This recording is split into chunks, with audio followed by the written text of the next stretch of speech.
ทธคุณวางไว้กลางเกล้า เพื่อป้องกันเราภัยเลนสิ้นทั้งหลายธรรมคุณทูลวางไว้กลางใจ เพื่องูทั่วถึงชั่วดีสังฆคุณทูลไว้ในชีวิต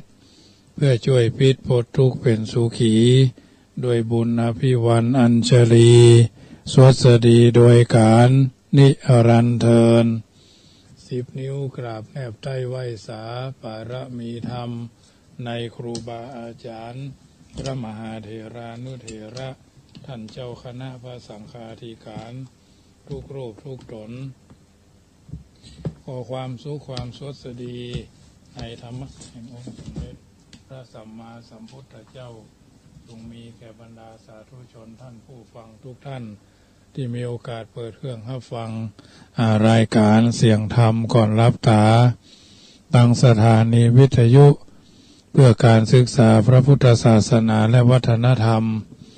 FM ความถี่ 104.50 เมกะเฮิรตซ์วัดฝ่ายหินตำบลสุเทพอำเภอเมืองจังหวัดเชียงใหม่เผยแผ่ธรรมคำสอนโดยอาตมาภาพพระมหาประสิทธมาภินันโทเจ้าวาดวัดจังคำตำบลมะกอกอำเภอป่าซางจังหวัดลำพูนเผยแผ่ธรรมในนามของคณะสงฆ์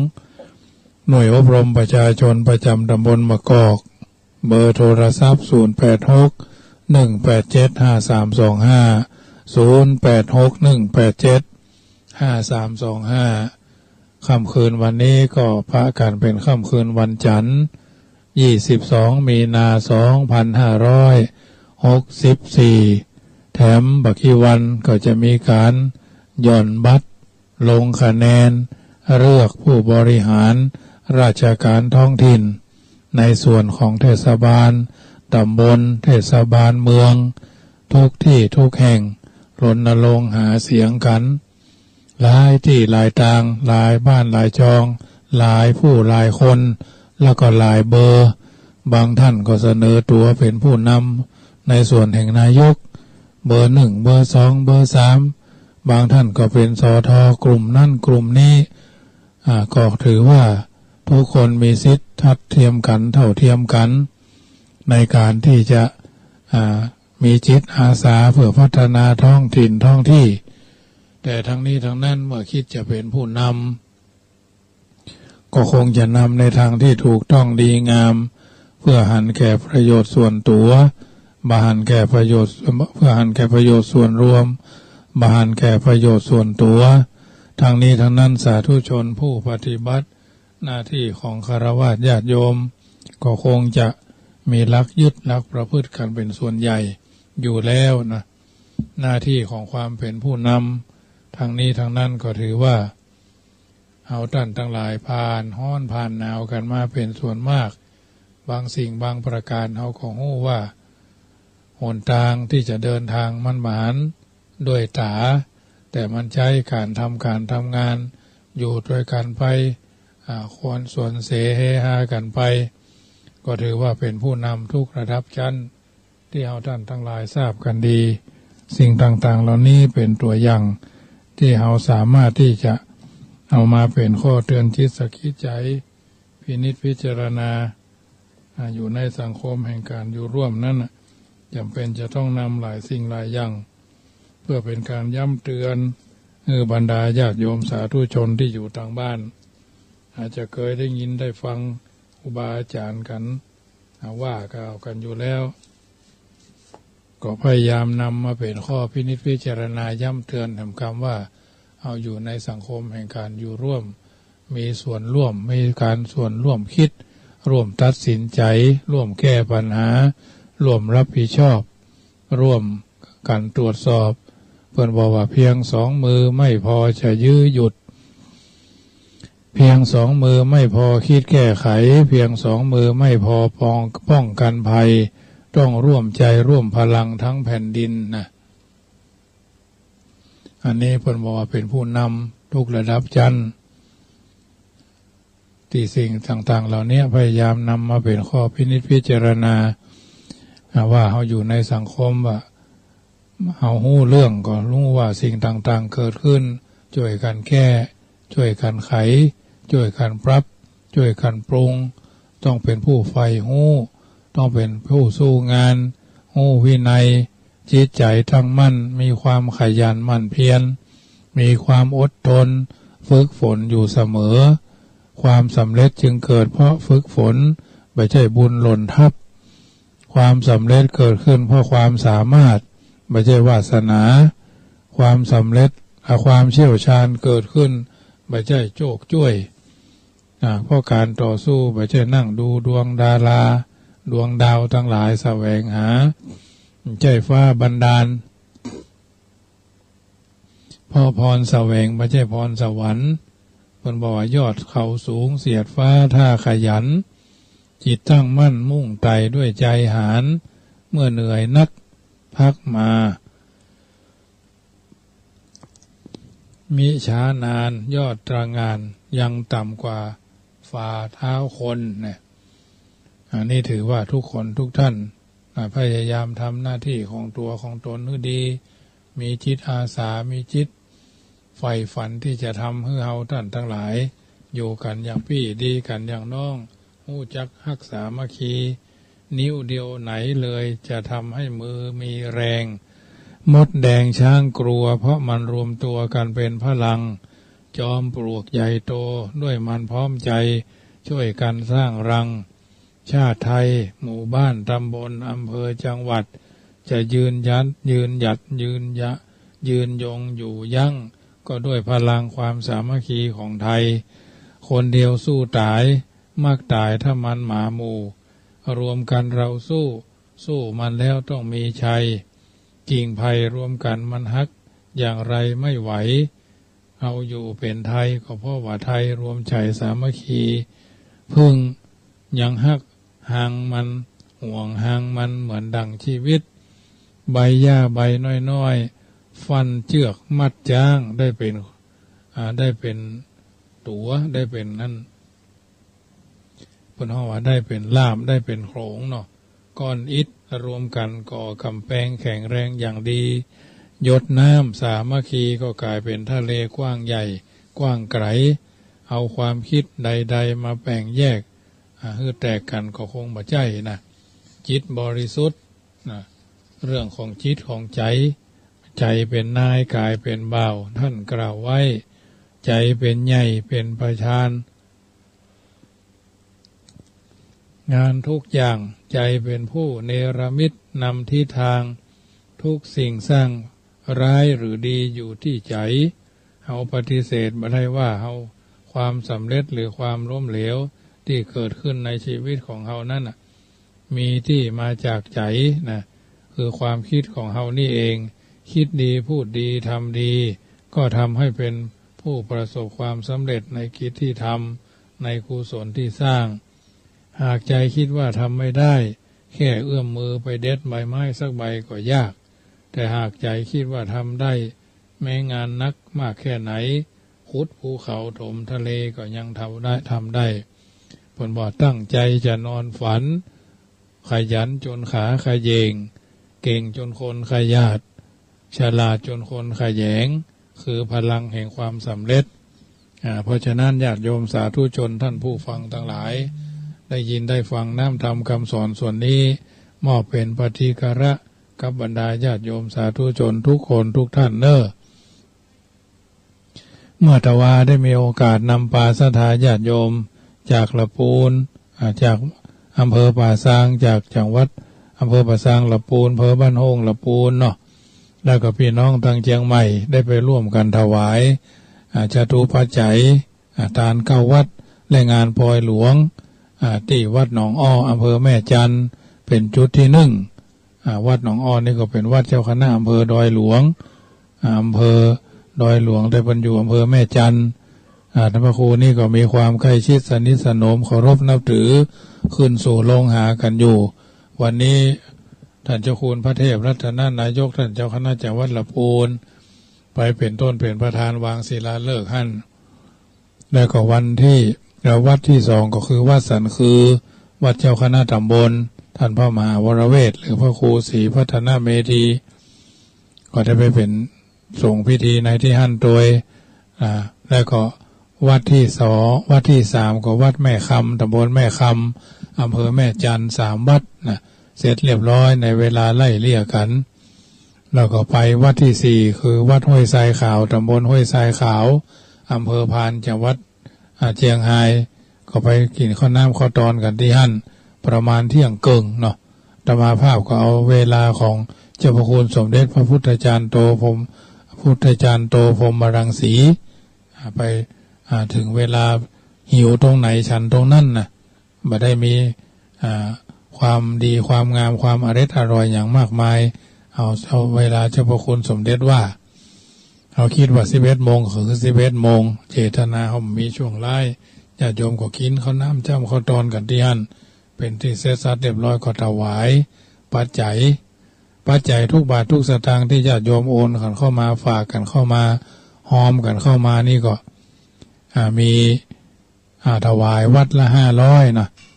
วัดแรก 1,500 วัดที่2 2,000เนาะวั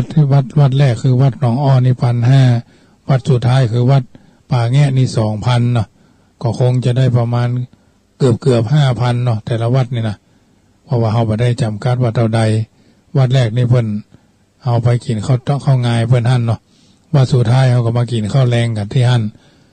วัดที่4ก็คือวัดห้วยทรายขาวเพิ่นก็มอบอันสายได้ผูกมือมาสีแดงนะสีแดงเป็นทักเป็นนั่นเป็นห้องว่าลูกเดือยด้วยเนาะมีลูกเดือยติดโดยแล้วก็วัดที่3วัดที่4วัดที่5วัดห้วยซ่านยาวนี่ตำบลดงมะดะอำเภอแม่ลาวจังหวัดเชียงรายเนาะแต่ว่าทางเชียงรายนี่เพิ่นไป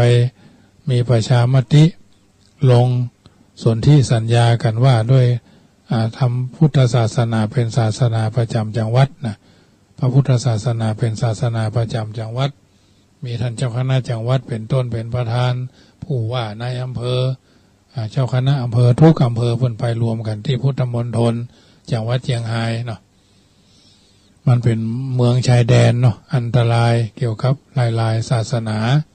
จะมาคืนจะมาทำร้ายจะมาก่อบดีบ่งามในเขตหนเหนือภาคเหนือภาค6เนาะวัดห้วยซ่านยาวเป็นวัดที่5วัดที่6ก็ที่วัดแม่ตำตำบลตาก้ออำเภอเวียงป่าเป้าอำเภอแม่สวยเนาะอำเภอแม่สวยก็เป็นวัดที่วัดที่6ก็ได้รับการถวายเพิ่นห้องวัดเหรียญพระพิฆเนศญาติโยมได้ไปกันคนละเหรียญแต่ว่านี่นะทางธรรมาภาพก็มอบให้ใครให้คนละองค์ให้ใคร64เนี่ยนะซึ่งก็ได้รับมอบหมายถวายมาจากพระคุณเจ้าจากจังหวัดในภาคใต้นครศรีอำเภอศรีชนเนาะเพิ่นถวายมาเมื่อไปสอบบาลีมอบเพื่อญาติโยมกันไปเรื่อยๆเพิ่นถวายมา1,000 องค์แต่ว่านี่ก็เอาไปร่วม300เนาะยังเหลือประมาณสัก200จะแจกปีใหม่เมืองเขาเนี้ยอันนี้แจ้งให้ญาติโยมได้ทราบญาติโยมที่จะมาทำบุญอาจจะมาทำบุญนั่นเป็นเจ้าภาพบวชเนนตนละ 1,500 เนอะเป็กตัวเจ้าตนละ 2,000 แต่ว่านี่ก็มีคนมาสมัครอยู่4 ท่านตัวเจ้าหมดนะตัวเจ้าทั้ง4เลยตนละ 2,000 เนาะนี่ญาติโยมจะเป็นเจ้าภาพก็ได้เนนนี่ตน 1,500 อันนี้บาทถ้ามีหลายก็จะเป็กไปตามนั้นนะขี้วันก็ว่ากันไปเนนนี่ตน 1,500 ยังมีสักตนแต่เนนนี่นะก็แล้วแต่มีโอกาสจังหวะเนอะแล้ววันที่13วันที่1พฤษภาคมธรรมาภาพจะรวบรวมปัจจัยที่ได้แจกซองไปเกี่ยวว่าใครจะเป็นเจ้าภาพจ่อฟ้าก็ตัวละ 5,000 มีละ1ตัวโยมพี่เชียงใหม่พร้อมครอบครัวณประดิษฐ์ณเลิกเนาะร่วมกันเป็นเจ้าภาพอุทิศหาบรรพบุรุษคนมีพระคุณประจำครอบครัวของเพิ่นเจ้าคำนายเวรเจ้าเขนเจ้าตาเทพบุตรเทวดาเทพาฮักที่เพิ่นรับเป็นเจ้าภาพกระดิ่งโดยจ่อฟ้า6ตัวเหลือ5ตัวนาคตันตัวละ 4,500 นะคันโทยหรือใบละนาคตันหรือใบละกาเนี่ยใบละกาหรือป้านลมเนี่ยนะ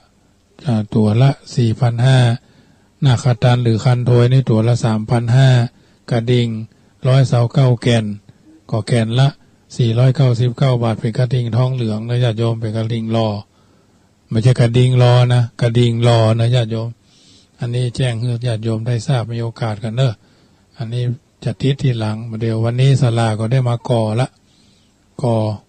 วันพุธนี้เล็กก็คงจะขึ้นหลังคาละนะศาลาก็ก่อปรับห้องคือเป็นศาลาปูนเข้าแล้วเริ่มเข้าวันเนี้ยได้สั่งหินสั่งทรายสั่งเล็กสั่งลามานะอิฐวันหออิฐมวลเบาอีกอะอิฐมวลเบาเข้ามาเนี่ยทำเป็น5 ห้อง 5 ช่องปรับประตูใหม่ถ้าเป็นห้องก็ห้อง25,000นะญาติโยมห้องละ25,000มีประตูหน้าต่างมุ้งลวดเนี่ยมามุ้งลวดเล็กดัดเรียบร้อยนะที่เป็นที่อยู่ของผ้าของเนนแต่ก่อนมันกว้างอันนักลำไปก็เลยเดี๋ยวนี้พับกว้าง3ยาว4ต่อรูปนะกว้าง3ยาว4ต่อรูปนี่ก็มีโอกาสก็เป็นเจ้าภาพกันได้วันที่1 พฤษภานี่จะได้รวบรวมปัจจัยกินทานด้วยกันเนอะพาจะร่วมทำบุญแต่มาภาพจะเป็นต้นบุญคือ1 ต้นเหี่ยก่อนว่า17,557 บาทในวันที่1 พฤษภาส่วนปีใหม่ที่จะถึงนี้ใครจะมาร่วมสืบชะตาก็ได้วันที่13 เมษามาบ่ได้กลัวโควิดจะเอาเทียนไปบูชาก็ได้นะเทียนไปบูชาก็ได้แล้วแต่ท่านจะสะดวกสบายเทียนบูชาก็มีเทียนแห่งครูบาอาจารย์เพื่อนได้สืบสานกันมาเนาะชุด1ก็มี3 เล่มสะเดาะเคราะห์เสริมดวงสืบชะตาอันนี้เป็นทุกวัดเพื่อนเดี๋ยวจะมีกันแต่ธรรมาภาพประชาสัมพันธ์ให้ทราบส่วนราคานั่นก็โทรศัพท์ถามเอาที่086เนอะ1875325มาก่อนก็ได้ปลายเดือนนี้ก็เริ่มมาฮับกันได้ก่อนปีใหม่นะญาติโยมกำลังทำกันอยู่เนาะเขียนแผงยันกันอันยังกันเนี่ยทำด้วยมือเนาะเอาไปบูชาด้วยตัวของท่านเองเพิ่นมาบูชากันปีหนึ่งก็ร่วม500-600บางปีก็เป็น1,000 เล่มนะเพราะว่าจะตาไผจะตามันเนาะเคาะไผเคาะมันโจกไผโจกมันคนเมืองเขาเพิ่นนิยมหรอกบูชาเทียนวันพญาวันนั่นน่ะสะเดาะเคราะห์สืบดวงสืบชะตาเนี่ยตรงกันหมดชุดละ3 เล่มนะชุดหนึ่งก็มี3 เล่มส่วนมากก็เล่มละชุดละเล่มละ39 บาทนะญาติโยมอันนี้ก็แจ้งให้ญาติโยมท่านได้ทราบทุกปีอาตมาภาพก็ได้อาศัยส่วนนี้แหละเป็นการน้ำค่าไฟค่าบริหารจัดการวัดถือว่าทูไทยกันไปนะถ้าเพิ่นมาโดยมากนี่เพื่อบูชาบางที่บางแห่งนี่มันมีไส้ในนะต้องทำดีธรรมาภาพนี้รับรองสวดมนต์ภาวนาแผ่เมตตาถึงว่านะญาติโยมญาติโยมพ้นทุกข์พ้นโศกพ้นโรคพ้นภัยเนี่ยอันนี้ถือว่าเป็นส่วนหนึ่งที่นำมาเสนอญาติโยมได้ยินได้ฟังได้ไปขินไปทานแต่ว่านี่วัดแม่ต่ำตำบลตากวัดแม่ต่ำตำบลตากออำเภอแม่สวยเป็นวัดที่6วัดที่7วัดสลีสุพรรณหรือวัดศรีสุพรรณตำบลเวียงเนาะอำเภอเวียงป่าเป้าอันนี้ก็เป็นวัดเก่าวัดแก่เหมือนกันมีพระพุทธรูปองค์เก่าองค์พระพุทธรูปเก่าแก่เนาะทองเหลืองหาค่าไม่ได้นะหลวงพ่อสมปรารถนาก็ได้ไปไหว้ไปสาแต่ว่ามีโจกมีลาภเพิ่งมีอายุมั่นยืนยาวจะได้มาช่วยขินช่วยต้านแถมวันเขาก่อนนั่นก็ไปเทศนาธรรมช่วยเพิ่นสร้างเมนเดี๋ยวเอาพระรอดไปเพิ่น2,000 องค์เนาะ2,000 องค์เพิ่นก็คือบูชาองค์ละ39 บาทปรากฏว่าเอา39คูณ 2,000นะญาติโยมอันนี้ก็ถือว่าได้มีโอกาสได้สร้างประโยชน์แก่ สาธุชนที่เพิ่นสร้างสิ่งดีๆงามบางวันบางที่นิมนต์ไปเทศงานเข้ากรรมปฏิบัติธรรมเนี่ยในการที่จะสร้างเมนพ่องศาลาป่าช้าพ่องเนี่ยกำแพงวัดพ่องเนี่ยโจ้ยเพิ่นไปนั่นแหละไม่ใช่ละพูนเชียงใหม่นะไม่ใช่ละพูนเนาะแต่เป็นเชียงใหม่เชียงรายเนี่ยพะเยาลำปางเนี่ยมาช่วยเพิ่น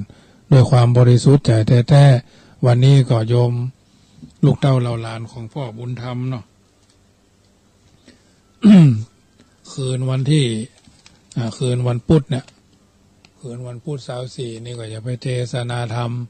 ที่บ้านศพพ่อบุญพ่อธรรมนันทพงศ์อันนี้พวกก็ฟังรายการเนอะบ้านธรรมชัยหรือบ้านแม่ตำบลบ้านแม่อำเภอสันปะตองละบ้านเลขที่10/2เปิดอายุ83 ปีลูกเต้าหลานเพิ่นมานิมนต์ในนามโยมร้อยโทปรีดาเนาะปรีดาก็ว่าปรีชาเนาะสุวรรณเนาะเพิ่นมาเพิ่นเป็นเขยเนาะก็มานิมนต์แต่เจ้าว่านิมนต์พ่อสั่งไว้ถ้าพ่อสุมาถ้าพ่อสู่ตายนี่นะไปนิมนต์พระมหาประสิทธิ์วัดจังกำเพิ่นก็ฟังรายการมาโดยตลอดเนาะเป็นคนใจแข็งแม้ใกล้จะเสี่ยงชีวิตเพิ่นบ่ยอมเจาะยอมผ่าเพิ่นมะเร็งเนาะมะเร็งระยะสุดท้ายติดลำไส้คุณหมอเพิ่นบอกว่าไปผ่าอยากจะได้สายระยงระยายจะมันเถอะบ่เจาะบ่ผ่าอย่างสักอย่างตายก็คือตายอยู่ทึกในก็ทึกหั่นน่ะเพิ่นก็แข็งแรงจนวาระสุดท้ายนะเพิ่นก็แสดงว่าถ้าพ่อว่าอยู่หั่นไหนก็เพิ่นก็เลยมามึกว่าลูกเต้าเราหลานเพิ่นนิมนต์โทรศัพท์มา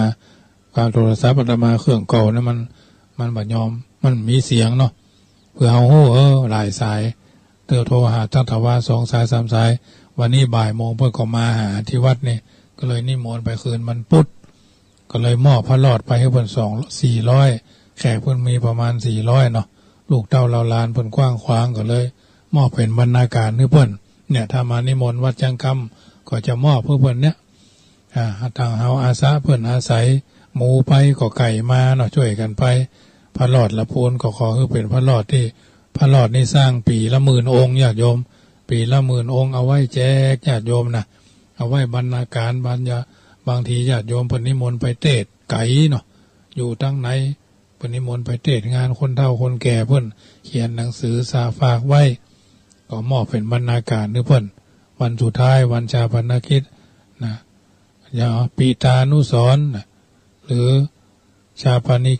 ปนกิจนุสรณ์เนี่ยในการในการประชุมเพลิงศพก็ใส่เอาถุงน้อยๆก็มอบเพื่อทุกคนเพิ่นได้ไปปรากฏดีใจเนี่ยอันนี้เป็นส่วนหนึ่งเพิ่นมานิมนต์ไปก็คืนวันพุธนี่แหละมาได้ปะกันเลยจะได้ไปเทศนาธรรมที่บ้านแม่ธรรมชัยซึ่งแถวสันปะตองนี่ธรรมาภาพแต่ก่อนนี่เทววินละบาท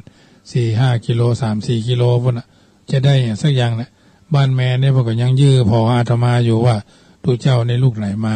เพิ่นจะใส่บาตรวัดเพิ่นเนาะพาเน้นวัดเพิ่นมาก็ใส่อันนี้ก็ถือว่าหลวงพ่อเพิ่นก็เสียไปแล้วเนาะอดีตเจ้าวาดเพิ่นก็เป็นคนดีจิตใจกว้างขวางดีเนาะไม่ได้ไปร่วมงานเพิ่นย้ายมาอยู่ที่นี่ย้ายมาอยู่วัดจังกำแล้วก็ไม่ได้ไปร่วมงานวัดล่องคุณก็เสียไปละล่องคุมเนาะวัดธรรมชัยบ้านแม่นี่เพิ่นเป็นเจ้าคณะตำบลบ้านแม่แล้วแต่ก่อนนะพระอาจารย์เพิ่นเป็นคนเป็นคนอุม่วนจาหวานวัดอำเภอบ้านสันปะตองนี่เป็นบ้านเก่าบ้านไม้เก่าอันนี้ก็ถือว่าเป็นบ้านโบราณนะฉะนั้นญาติโยมสาธุชนท่านผู้ฟังทั้งหลายวัดที่7วัดสลีสุพรรณวัดที่8วัดป่าจันทร์ท่านอาจารย์ทิติพงษ์เนาะผู้ปีนัดเพิ่นก็ฮับตอนฮับอย่างดีเอาน้ำเอาท่ามาถวายเสร็จจากทุกปีนัดก็ไปที่ครูบาสมานปอยหลวงวัดผาแงะไปถึงหั่นก็เกือบ6 โมงละ6 โมงปลายญาติโยมอยู่ทางเวียงปะเป้าพวกกับพวกพิกบ้านกันหมดเหลือค่อันขี้เหล้าเนาะขี้เหล้ากับขี้เหอะนะพอดีเพิ่นมีงานกาดมั่วขัวแรงหน้าในโรงเรียนหน้าวัดเพิ่นน่ะโอ้หมดงานสันเหล้ากำลังเต้นดิดควิดหอยเพลงกำลังมันพี่น้องละพูนก็จะเพิ่นก็เลี้ยงข้าวแรงโดยอันพะแนงเนาะพะแนงแล้วก็พัดกะลำแล้วก็ไข่ทอดโอ้กินม่วนกินลำกันกินตันกินหวานตาลม่วนนี่นะประวัตินะกินหวานตาลม่วนก็ผ่านไปด้วยดีญาติโยมที่ฟังคืนนี้ก็ขอบุญมาฝากกับทุกคนทุกท่านเนอะค่ำคืนต้องละวันนั้นเฮาต้องพิจารณาตนตัวของแต่ละคนแต่ละท่านให้ดีว่าบัดนี้ชีวิตในร่างกายเฮาผ่านมาถึงวันนี้แล้วบัดนี้เฮาทำมายังอยู่วันคืนล่วงไปเนาะบัดนี้เราทำอะไรอยู่อนุโมทนากับโยมแม่เรนูก้อนแก้วเนอะเพิ่นโทรเข้ามาเพิ่นว่าเพิ่นฟังอยู่เนาะสาธุชนคนดีมีโอกาสให้กินให้ทานโดยแต่ละวัดแต่ละวาที่เพิ่นก่อสร้างห้างแผงปีใหม่ปีหวานก็เริ่มเพี้ยวบ้านเพี้ยวจองกันได้แล้วเนาะ บางสิ่งบางอย่างวันสองวันนี่ฝนอาจจะมาวันนี้เพราะว่าฝนจะมาละพูนเชียงใหม่เมื่อสัก4 โมงป่ายนี่ก็ปกปักมาเหมือนกันละหายแซบจะโยมเหมยทางเวียงปะเป้าทางแม่สวยแม่ลาวที่เอาไปแต่ว่านี่ฝนตกเนอะวันนี้นะมีลมพอให้พอดีเพื่อนว่านะมีลมพอให้พอดีก็ถือว่าเป็นที่อันนั้นตะวาเท่าโดนถ้าอย่างตะวานี่น่าแก่เนอะโล่นฝนก็ทดแหละอากาศร้อนตะวานี่นะความกดอากาศต่ำนะญาติโยม เพราะฉะนั้นญาติโยมสาธุชนท่านผู้ฟังทั้งหลายไปกินไปทานเอามีความสบายใจรับก็เป็นสุขตื่นก็เป็นสุขแต่คืนนี่ก็มาถึงร่วมจะ4 ทุ่มมา3 ทุ่มปลายฉันน้ำฉันยังท่านคืดนี่เนาะพอเอาส่งไลน์ส่งเฟซไปรายงานการเดินทางไปแต่ว่าญาติโยมที่อยู่เปิดเฟซเปิดไลน์ได้พอได้หันอนุโมทนาสาธุก็ถือว่าเป็นบุญเป็นกุศลแล้วนะอันนี้เป็นส่วนหนึ่งที่เราได้ร่วมกินร่วมทานกันไปบางสิ่งบางอย่างบางประการนั้นเราไม่ได้ไปแต่ขอเอายกมือวันตาสาธุการอยู่ทางบ้านทางจองก็ดีอยู่แล้วมีโอกาสได้ไปก็ยกมือวันตาสาธุก็ถือว่าเป็นบุญอยู่แล้วท่านผู้รู้บัณฑิตชนคนผู้มีวิสัยทัศน์กว้างไกลในการดำเนินชีวิตเพิ่นบอกเอาไว้ว่าท่านหม่อมราชวงศ์คึกฤทธิ์ปราโมทย์เมื่อเพิ่นอายุ74 ปีเพิ่นเขียนเอาไว้ว่ากฎของการใช้ชีวิตในวัยสูงอายุเนี่ยนะในวัยสูงอายุเพิ่นบอกว่า1อาศัยอยู่ในบ้านของตนเองอย่างเป็นส่วนตัวและเป็นอิสระ2ถือครองเงินฝากธนาคารและทรัพย์สินไว้กับตัวเอง3อย่าไปคาดหวังกับลูกกับเต้าจะดูแลตอนแก่4หาเพื่อนร่วมคบทุกวัย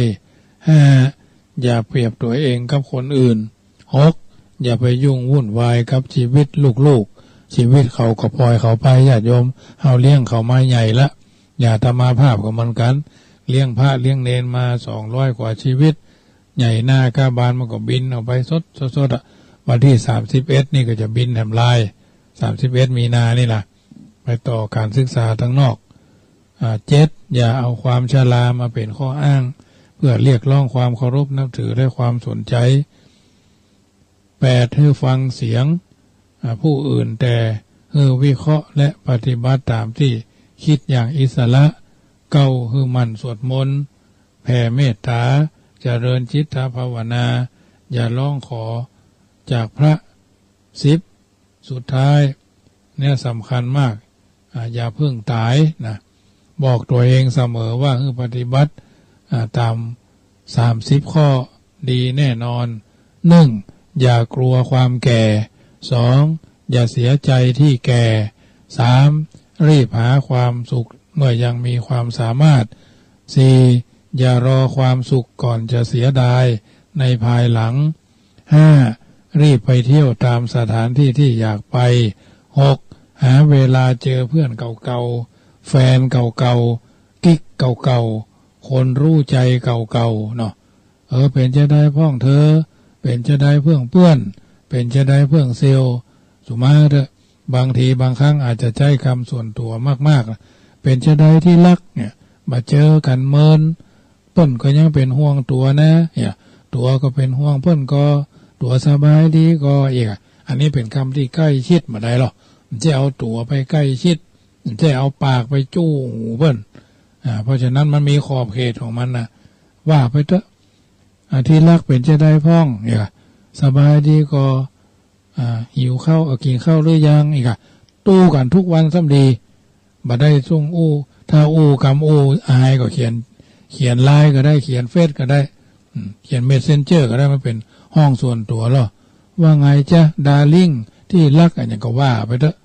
มันจะได้เกิดความสบายใจหรอ7สั่งสรรค์กับเขาเพราะเวลาเหลือน้อยนะ8เงินที่เก็บไว้ในธนาคารตายแล้วเอาไปไม่ได้สักอย่างทำพินัยกรรมไว้เถอะจะมอบไผ่หลวงพ่ออดีตเจ้าคณะอำเภอสันทรายอดีตเจ้าวาดวัดแม่โจ้อำเภอสันทรายเพิ่นมีปัจจัยรวบรวมกันไว้จำนวน50 ล้านนะ50 ล้านนี้มอบถวายคณะสงฆ์ มอบเป็นทุนของวัดแม่โจ้นี่ประมาณ10 กว่าล้านนะแล้วก็ถวายเป็นกองทุนลายอย่างโดยเฉพาะมหาวิทยาลัยแม่โจ้25 ล้านนะเปิดมอบเพิ่มมหาวิทยาลัยแม่โจ้กองกิจการช่วยนักศึกษาที่ยากจนอยากจะเรียนนะอันนี้ถือว่าเปิดเป็นพระสมถะเรียบง่ายอาจจะขี้มิ่งขี้โคดหน่อยเปิดขายตี้ขายหนเปิดต่อไปเปิดมาอยู่ใหม่ๆเนาะมาอยู่ปี2545แถวสันทรายเปิดซื้อที่ไว้หรอกซื้อที่ไว้ก็ขายขายเป็นบ้านจัดสรรขายเป็น2 ล้าน3 ล้านเนี่ยเปิดได้ปัจจัยมาเปิดก็เก็บหอมรอมริบอันนี้ถือว่าเป็นต้นแบบที่ดีนะธรรมาภาพก็เป็นลูกศิษย์เขาเปิดช่วงหนึ่งกินอาหารอยากกินอะไรก็กิน11หลีกเลี่ยงอาหารที่ไม่ดีต่อสุขภาพ12กินอาหารที่ดีต่อสุขภาพ13เจ็บป่วยเป็นเรื่องธรรมดา14อย่าวิตกกังวลกับความเจ็บป่วย15ทุกคนต้องผ่านการเกิดแก่เจ็บตายเป็นธรรมดา16อย่าวิตกเรื่องแก่เจ็บตาย17รีบจัดการปัญหาเสียก่อนตาย18รีบทำประวัติส่วนตัวไว้มาจากไหนลูกใครหลานใครเกิดวันเดือนปีอะไรมีลูกกี่คนมีภรรยากี่คนมีกิจการอะไรบ้างนะเตรียมตัวก่อนตายเตรียมกายก่อนแต่งเตรียมน้ำไว้ก่อนหน้าแล้งเตรียมแบงค์ไว้ก่อนเดินทางถึงข้อ17นะญาติโยมแล้วก็จะอู้ไปมันมีอยู่29ข้อนะญาติโยมวันพุธนี่ก็จะว่าต่อไปเนอะวันนี้ก็สมสมัยได้เวลาพอเวลาไปมาก็หมดเวลาลงแล้วบุญกุศลจากเอาทำทั้งหลายเอาท่านทั้งหลายได้ทำมาตั้งแต่เจ้ามืดจนกว่าจะนอนรับจะนอนก็ขอบุญกุศลนั่น